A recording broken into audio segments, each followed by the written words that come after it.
การสร้างตั้งกลุ่มการออมทรัพย์ขั้นบ้านแม่นพลบทบาทของกรมส่งเสริมกสิกรรมและสหกรณ์เพื่อพัฒนาชนบทและลดล้างความทุกข์ยากของประชาชนเทื่อละก้าวแน่ใส่ให้แต่ละครอบครัวมีอาชีพที่มั่นคงเพิ่มขีดความสามารถในการผลิตเพิ่มรายรับให้ครอบครัวเทื่อละก้าวและมีความยืนยงตามแนวทางของรัฐบาลในวันที่13มิถุนายน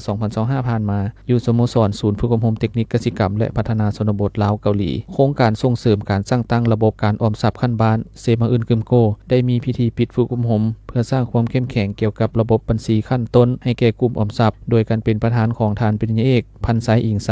รองหัวหน้ากรมส่งเสริมกสิกรรมและสหกรณ์มีผู้เข้าร่วมทั้งหมด24ท่านจาก8บ้าน5เมืองของแขวงบุรีคำไซและแขวงเชียงขวางในหลักสูตรการฝึกอบรมประกอบมี 1. ระเบียบหลักการการบัญชี 2. การลงบัญชี 3. ระบบบัญชีและ 4. การเฮ็ดรายงานด้านการบัญชีซึ่งโครงการการสร้างตั้งระบบการออมทรัพย์ขั้นบ้านเซมาอื่นกึมโก